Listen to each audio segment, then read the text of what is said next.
everybody. This is Queen Lenora. So, what's going to come up with a little rap for you today, but my brain ain't working like that today. So, before we get started, I need you to subscribe. Go ahead, hit that button. I can see you. Yep, there. Yeah, subscribe. Okay. Now the bell button came up. Right there. Yeah. All the time. Okay. Now you're going to see me anytime I pop up. This is really good. Okay. So then you have to do a thumbs up. Go ahead. You can do it. Yeah. There you are. Awesome. Then you're going to comment below. I'll talk about the video. This is awesome. And then, of course, share my video because it needs to be shared. Sharing is caring. There you go. This is my dearest friend, probably one of my longest, dearest friends, Tamika, and we were just doing the Talk It Out show. I gotta get my hair down so we can look a little different. So, let me take my hair down. Yeah, well, your hair can't get taken out. Leave me alone with me and my wig. Yes, it's a wig, darling. So is mine. Yeah, she got a short wig. Okay, so now that we did all that, okay, so we were talking on the Talk It Out show, and I was like, okay, this is more of my show, so we're going to do it on the Love and Live show because I'm all about relationships. I'm all about you loving and caring for yourself and taking pride in who you are and realizing that nobody can beat you at what you do because it's meant for you. So you don't need to judge anybody. Me and her can do the same exact thing, and we do. We talk about the same exact thing all the time, but we're not competing each other because nobody can deliver it like Tamika can, and nobody can deliver it like Lenora can. Yeah. So there's no reason to be jealous of each other. And then also, I like to always be able to help people with their, before we start, don't let your kids watch this video unless you don't mind. I'm very open with my kids, but that does not mean that you are. Okay, so I wanted to put that in there. So we're talking about sex. And rated R. Yeah, and it's not in a freaky nasty way. It's about health and body-wise sex, which kids should know about, especially girls. Because not saying boys shouldn't know about it. I do believe boys should know about a girl's body parts as well as his own. And I feel like a girl should know man's body parts as well as their own and understand all those avenues. And sex is not just, oh, we lost our virginity. It's not just about pregnancy, and it's not just about disease. There's emotional issues that come with sex as well. But again, I don't think health class is like a major. Because I remember when I was in health class, I asked for everything. I'm so sorry, our camera's crooked. Our thing is not working, and it's really bothering me. I keep looking at it, and I'm like, it don't stop being crooked, but I'm not going to worry about it right now. Don't do that because it's not bothering me. Ooh, I have some issues. I do have some issues. So anyway, we were talking about the inside of a woman's vagina. And we could talk about the males too, because I think they need to know too. Like, what's inside there? Like what makes them like a woman. Because you taught me something today that I didn't even know. Oh, did you hear that? Even know. that we all start out as women. Well, I knew that part. I'm talking about the stuff we were talking about on Talk About Show. I did not know how big the clitoris was. And that some men have things like, is your clit a size of an M&M, an almond, or a grape? Yeah, and so I was really thinking, like, what? I never heard that, and I thought I've heard everything. So you always can learn. I've never heard it until last year. I've never had a man ask me, what do you have? Exactly. Because if you ask me what I'm going to eat, what I want in my mouth, I'm going to say an M&M. I like M&Ms better than I like, and then you could go regular M&M, peanut M&M, peanut butter, or peanut butter M&M, because those are different sizes too. Yeah. And a peanut M&M is almond. And then, is it almond? It's peanut. That's why it's called a peanut M&M. Yeah, I was thinking, because I be eating almond M&Ms. That's what it is. I eat almond M&Ms. I think they do have almond M&Ms. They do, because I eat them. Yeah, they have all kinds. They have all kinds, yeah. I'm not an M&M. I eat M&Ms, don't get me wrong, but I'm not a fan of M&Ms like that. Okay, then I'll take you. No, I say I eat them. No, I didn't. You're not a fan, so I'll take you. You're not listening to me. I said I eat the. I collected collectibles more than I eat the M&Ms. Some people will buy me a whole bunch of M&Ms. So you're gonna collect the actual M&M. You're gonna let it sit for no, an eon? No. I'm talking about the toys and stuff, and not those type of toys. Anyway, she. You can't talk to Girl, if I can find you a M&M type of toy like that. You wouldn't even have to say nothing. Me and my husband gonna have a good time. Okay, so anyway, we don't know about our body parts like we should. Like, I did not know that. I don't know if we can show this on your phone. Yeah, because I was like, well, I'm really not. If you want to know, look it up. But anyway, like a woman's... Look up the internal anatomy. For both the male and female. Because we're going to talk about that today. I think what I Googled to get the pictures that I showed Lenora was internal clitoris in Google. And so that it would show internally. Yeah. Because this is like sex ed. You can kind of tell. I want you to get that. Sex ed today. You can see, oh, somebody's got it in their hand. So that means I can actually get one. I can get a plastic clitoris. What?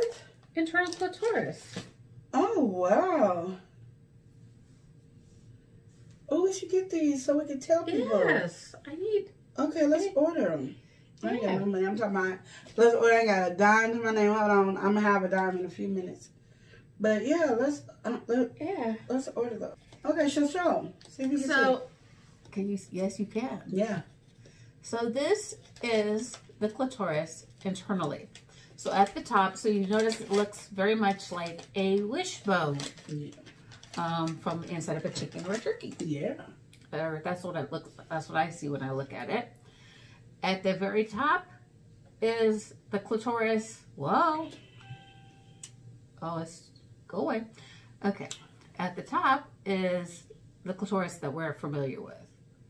Well, that part that is hidden within the clitoral hood. See that hood part? So the very top part that kind of looks like the head of a penis or a chicken neck. Yeah. And then all that purple that you see is still a woman's clitoris. That I didn't know that till today. I didn't know. So all that around is a woman's clitoris. Yeah. So it lays in, and then with the top. So the top. So the top here, like my ring. Yeah. Here you go. There you go. Yep. So the top here, which would be some of it would be hidden under the clitoral hood. Yeah. And then it goes on either side of the vagina. So there you go. So you're going to have your urethra right underneath, and then the vagina right underneath. Yes. The vaginal opening right underneath that. And see, a lot of people think they pee out of the clit, and they don't. They pee out of the urethra. But it feels like it is because your clit is the one that's being stimulated. But now we know why, because it's right here. In proximity to each other. Yeah.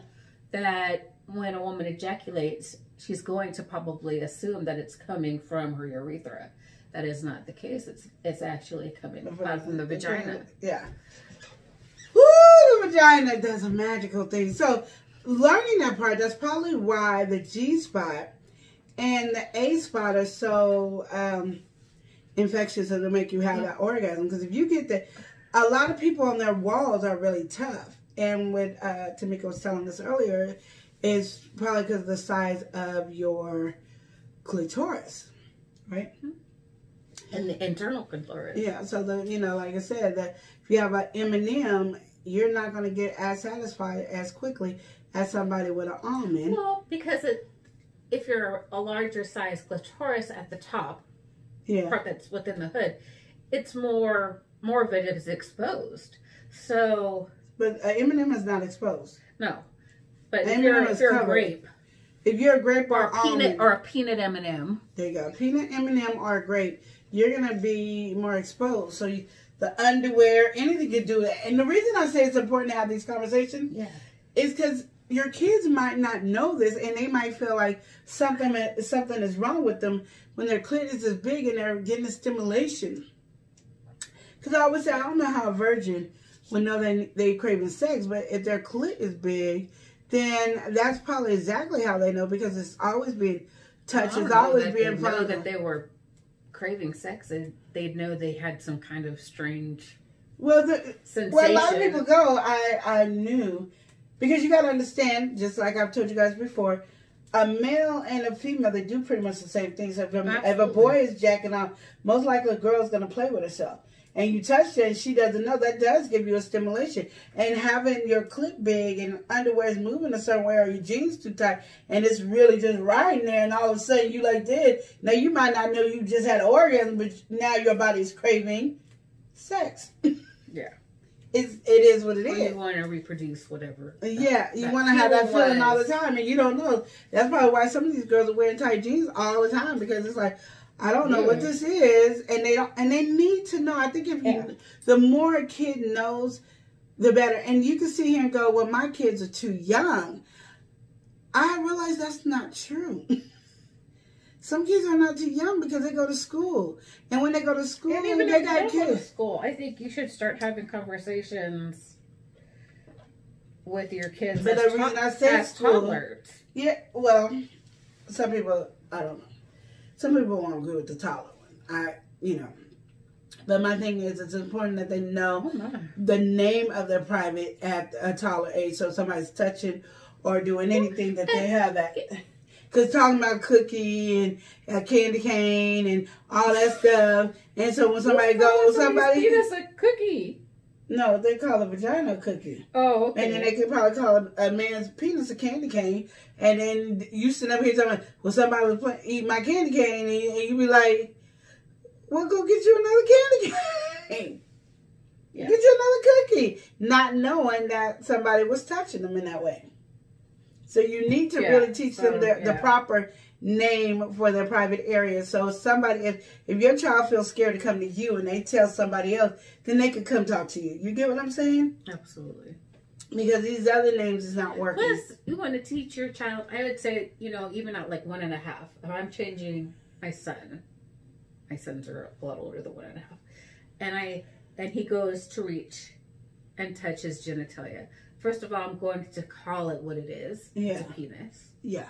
And I'm going to say, although you may like to touch your penis, now is not the appropriate time to touch it, because he needs to know. Yeah. I taught kindergarten, and I had kindergartners that masturbated during... Because they don't know what they're doing. They don't know. They're just pulling on it. They know it feels good. Yeah, but they don't know that it's inappropriate if you're not teaching them that it's inappropriate. And you don't have to go into a whole lot of detail. All you have to say is, that's bathroom behavior. Yeah. You know how kids are. They got to check up on us, make sure we're all right. Mm-hmm. And so now we're eating our M&Ms. I don't know what size we are, but there we go. It's being funny. Well, it depends on how you hold your M&M. Because you could be round and flat. Mm-hmm. Or you could be narrow and skinny. So just like there's different size penises and shapes and forms and different size clits. Mm-hmm. It's important that your kids know that. Ooh, down my boobs. It's important that your kids know the importance of sex. Like men should really talk to their sons about the penis. A woman can't tell a boy, we can tell you what we see and learn as education, but the feelings, the emotions that's attached to it and all that, we can't explain that. And you should be able to talk to them about that. They need to know that. I think the more they know, the less chance, now don't get me wrong, I could be completely wrong, the less chance that it would be for somebody to be able to take advantage of them without telling you. Because you kept it an open dialogue. So if somebody came and touched your child would be more free to come to you, even though they said, I'm going to kill your parents, or I'm going to do this to your parents, I'm going to hurt them, and you'll never see your parents again. Because you had that open relationship with them on that conversation, I think it could save you of them being molested or raped longer than with one time is too much. Well, I think, too, teaching your children body autonomy from really young.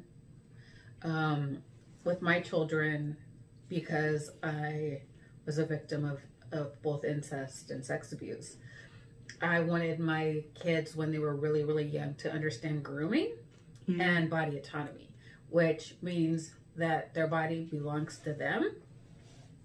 That anytime I touched their body, even when they were small, I was telling them exactly what I was doing. Mommy's going to wipe your bottom now to make sure that you get clean so it doesn't itch or burn, or it doesn't get icky. Now I'm done. When the doctor would go to touch my kids, please explain to them what you're doing, why you are doing it, and how long it's going to take. And respect if they say, look with your eyes, or I'll do it. If that means I'm washing crappy underpants, yep, it's their body. Also, always reinforced, you do not have to hug uncle, auntie, grandma, me, daddy. Your body is yours, so although I could say I would like a hug or a kiss, if you do not wish to give me one, then don't.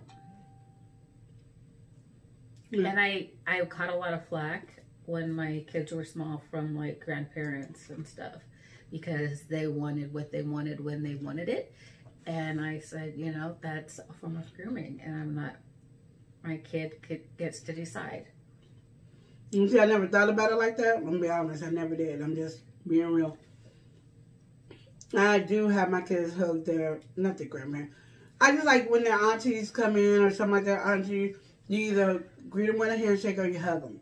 It's just a form of being, I respect you as an auntie, uncle. You know, you don't have to hug if you don't want, because the reason I say that is because our family's not really the huggy type. You know, I've gotten more huggy as I got older, but I have not really been a hugger. But you even see guys, they give those hugs, they do the thing and pat. Would you reinforce that if they said, I don't want to hug so-and-so? No, and then I would say, you know, give them a handshake.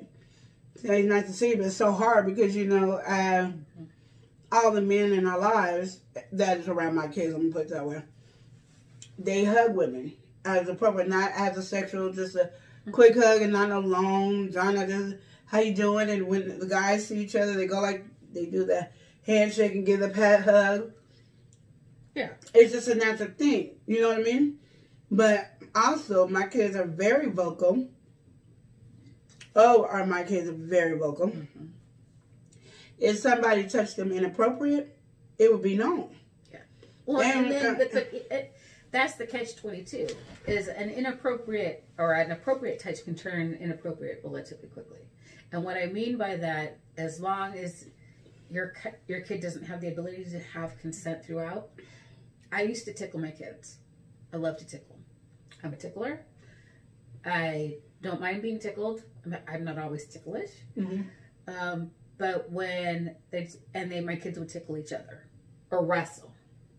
But the moment one of them says they're done, stop, you stop. Because now the consent is withdrawn. And I use the word consent, even when they were, 2 or 3. And now with like my grandson is 2. Before COVID, I would take him like to the mall and they have the little play area. And little kids love little kids. So they want to go and put their arms around each other. And I would say to him, you do not have their consent to hug them. Ask them, may I hug you? And the parents are looking like, and then he go, and if the little girl or boy would, then don't hug them. Yeah. It's not an issue. And then people are like, oh, but they're babies and they know whether or not they want to be touched by a stranger.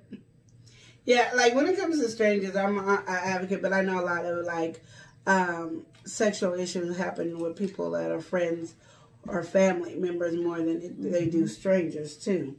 And so that's why I didn't let my kids go to daycare. I was their daycare provider. But I did make it to the point where I don't care if somebody says I'm going to die or they're going to kill me. Oh, yeah. Your life is way more important than mine, and you need to tell me because that's going to damage you for the rest of your life. I was telling my kids that about, if I do something to you that feels inappropriate, tell on me. To either tell me directly, or tell your daddy, tell somebody until it gets heard. Yeah. And I don't care if it's your daddy or if it's your mom. I don't care if it's something that you relatively close to. I can say I honestly didn't say on me because I'm going to check your body. And the reason I say that is because I had to check your body to make sure it's all right. Because what I realize in this world, and I mean, if you don't agree with me, please comment below. If you agree with Tamika, comment below. But the reason I never thought about it is because if I had to check your body all the time. This is how I feel. Till you get a certain age, and I really it was a blessing that my husband was always around because he could check the guys and I could check the girls. But the reason is, if you take a man and they go, well, why didn't you see this? Because I didn't check the body. Why? So then you look and they make you feel like a horrible parent that you don't know what's going on with your kid's body. And it's a hard thing to go with. I had an actual situation where my youngest daughter, who is now 21, when she was about 2.5, she had impacted bowel. So what that means is she was not able to pass stool. And so her bowel just became impacted and more poop backed up. And I had taken her to the hospital because she hadn't had a bowel movement in 2 or 3 weeks. And the doctor said, and she had beads in her hair. So she had, braids with beads. And her doctor said, well, if you paid more attention to her bowel habits than you did to her hair, we wouldn't be here. And I said, she's been potty trained for more than a year and wiping appropriately for this amount of time.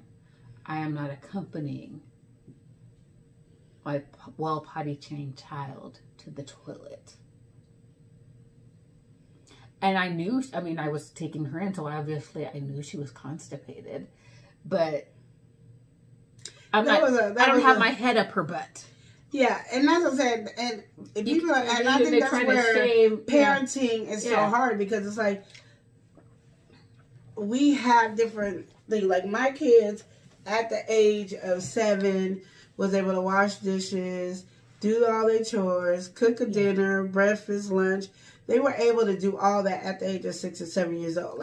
Really pretty much that's what they were able to do. And still they were outperforming and all this other stuff. So, but I know my daughter is scared of the doctors. So I had to do a random check on her. Period. I try not to do one now that she's 14, but it's something are you hiding something? Because you need to be telling me, because if we need to go to the doctors, I need to know. Or it could be something simple that I can fix, but if you're not telling me and we wait too late, then there's a problem. And having those conversations, even if they're not showing me, doesn't mean I'm not having conversations. Because I had conversations with all of my kids. Yeah, but my daughter, she's better now. I remember having conversations with my sons when they were 12, 13, 14 about masturbation. Well, I was talking about and socks. 10.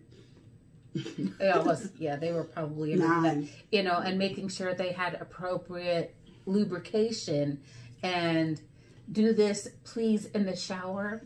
I don't want to. I do your laundry. I don't want to wash your. I'm gonna tell you now, my son. I ain't gonna tell you which one.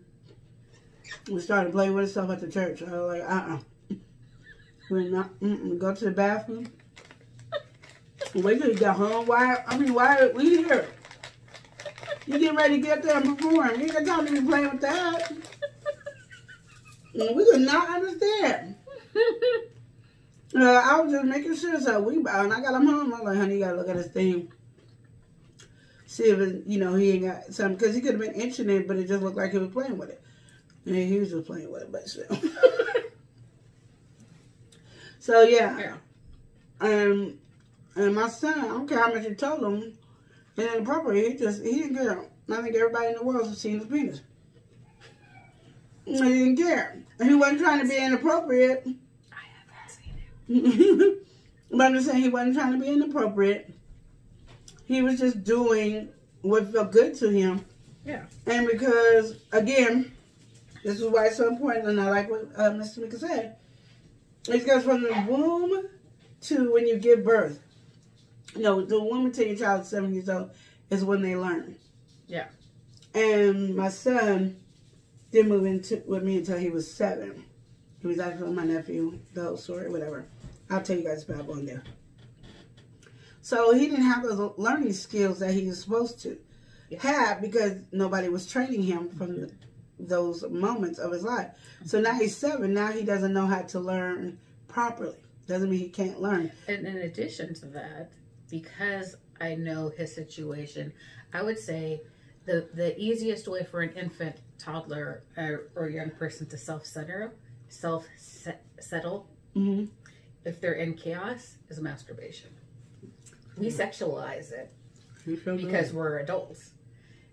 But to them, it's a self-settling tool, just like sucking your thumb.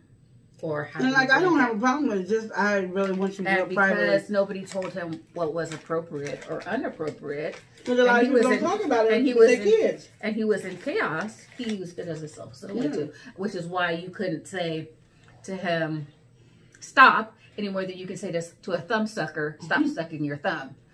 You can't. I wasn't trying to stop like you know, you put hot sauce on the thumb or nail bitter on the thumb to get them to stop sucking their thumb, but you gonna put on the hoo-ha. When I put hot sauce on, I bet he'll stop. I'm just messing with y'all. Don't do that. I don't care that a kid masturbates, and I tell them to all my kids, I don't care if you masturbate. I really don't. I don't care if you guys go buy toys on your own. I'm not helping. I'm not supplying toys. I'm not supplying lube. I'm just not. You know, you have all rights to do it. Go ahead and do it. You can order it. Lube. But I'm saying you can order the stuff online on Amazon. They ain't questioning your age. You can order it. You can do whatever you want. I'm not doing it. That's my prerogative not to. But you can masturbate. You can do that stuff. But what you're going to do is do it privately. We all do not need to see it, nor do I want to know. I don't want to. If you need to talk to me about it because maybe it hurts when you ejaculate or something, I'm here for you. Yeah. But if you know, oh, Mom, I just got to do it right now, and it's just on my nerves, and go to your room and tear it down. Go to the bathroom and tear it down. Just go private, shut the door, nobody can come in, and tear it down, and then wash your hands, clean up, and then go about your business. That's the only things I really ask. Yeah. Even when my son peed in the bed, the only thing I said is, you peed in the bed, I'm not mad about you peeing in the bed, when I'm mad at you hiding it. Pee in the bed, get some soap and water, come clean your bed, put the stuff in the washing machine, let's wash it. But we ain't hiding it where we now smelling this nasty ammonia smell. That's not what we're going to do. Yeah. And I think parents need to know that they should be able to talk to their kids about nocturnal ejaculation. If they're having wet dreams, which is part of puberty. I don't care about it. You don't even got to tell me about it. Wash your stuff. And I don't know whether you had a wet dream or you peed or maybe you're just doing your laundry. It's a good time to change your sheets and wash it. That's all I ask. And that's the only thing is like we need to talk to our kids about not just what the vagina does and the penis does. You need to know the internal reason. Like I said, I am 47 years old and just found out that this whole piece was the clit. I'm too grown for that. And they don't teach that in the health class either. So those are things that, because if they did, I would have known because my hand stayed raised up in health class. I asked all kinds of questions. I was like, why don't they have a pill for you to get pregnant from? A step further. When we were in health class, they didn't teach it. But I've taught middle school since then, within the last 10, 15 years, and they still don't teach it. And that's what I'm saying. I raise my hand all the time. The internal anatomy. And it's so funny to me because I thought it was something wrong with me, especially because I was, a Christian and everything, that I love to talk about sex, and it was just one of my favorite topics. And I've always loved it. Like, when I went to health class, I was like this the whole time in health class.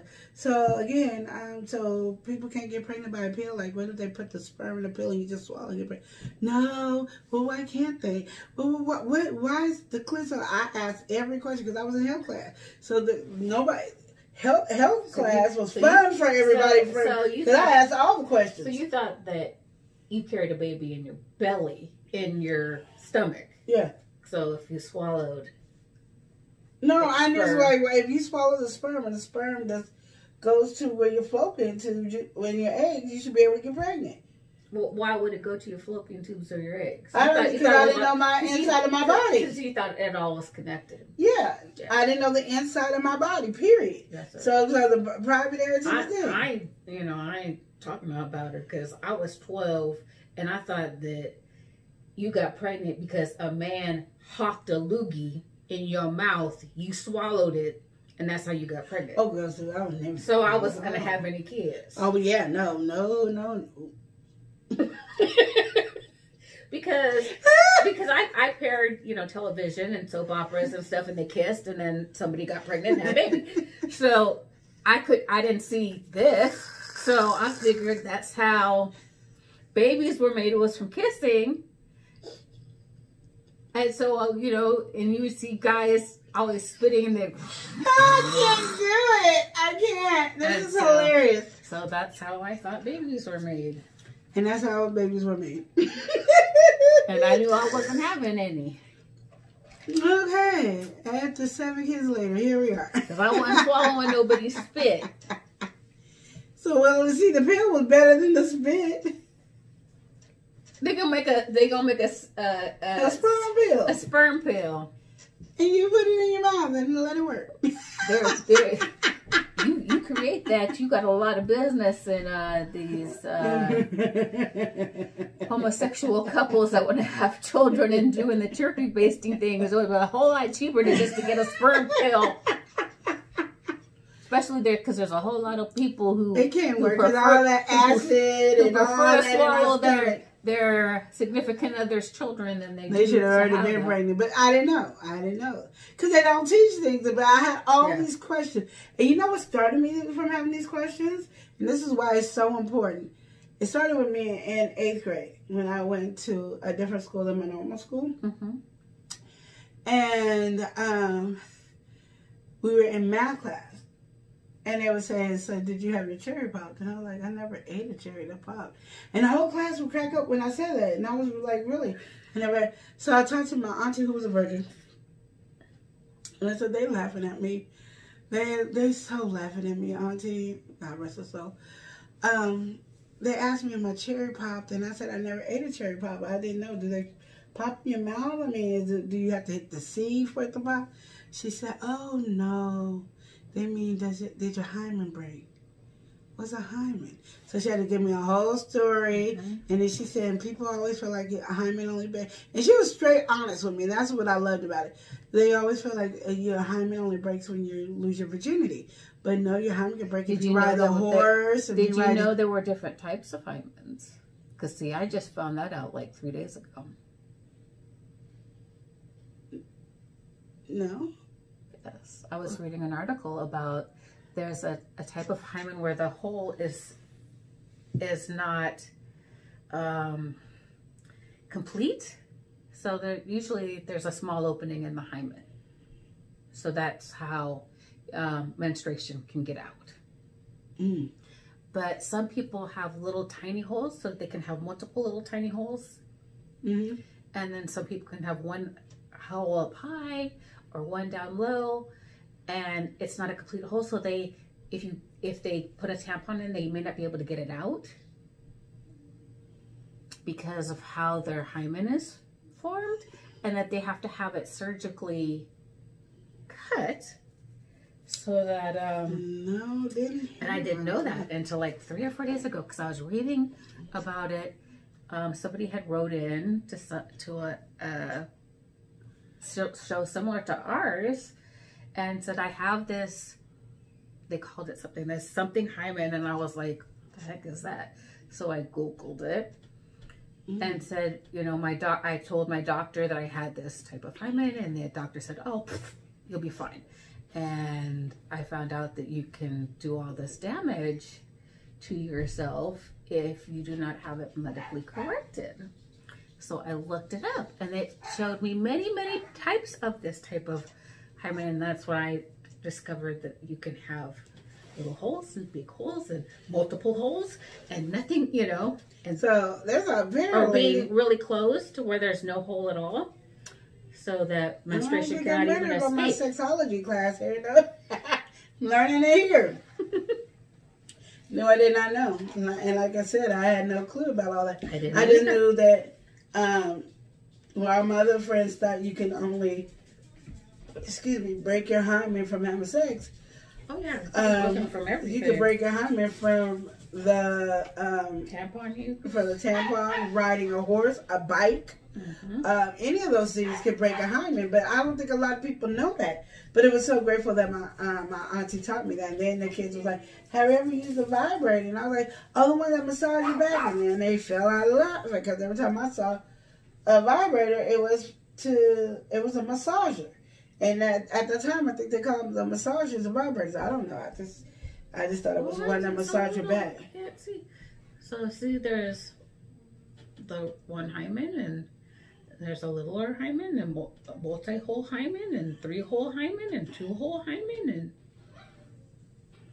micro-hole hymen, and just a thinning hymen. So they got a lot of hymens that nobody told us about. And this is why I think sex education is so important. See, and people get mad because, like, I always have my kids in homeschool, like everybody's doing now. But it's because you're not getting proper education to know about these things, and your body parts are very important with this. And so I think next week, Tamika will be here. We're going to do a mukbang with my daughter. So maybe she I'll can print learn out things. some different, recognizing and treating the different hymens. So she's going to have all this information. Pelvic pain and pelvic floor dysfunction. So she'll have all this information for us next week. And I'll print them out so I can really hold them up. And then Avi can learn on the level. And if you want your kids, and if you want your kids to learn, this would be a good time to do it. We're not talking like having sex; it's just a sexual education. And even if you don't want your kids to know, you might need to still learn about it, because as you find out, I just learned, and then she just learned 3 days ago. Yeah. So there's a lot of stuff that we don't know, but it's very important that we do know. And I think a lot of reasons why some people don't have great sex life is because they don't know their body. And I think some kids want to have sex sooner because they don't know. They just know that everybody's doing it. They don't know the ins and outs and the emotional issues. So I hope you guys are able to watch our show next week. It was great to talk to you guys. This was a beginning conversation. She's still, you see her, she's over here researching right now. Like, she's getting it. And we could talk about all the different stuff that is thing. And it's not a sex talk. It is basically a sex education thing that we're going to do on this episode. So please continue to watch. Please subscribe, okay? What else you need to hit that bell button. What else? Thumbs it up. Comment below and share this video. Have a blessed and wonderful day.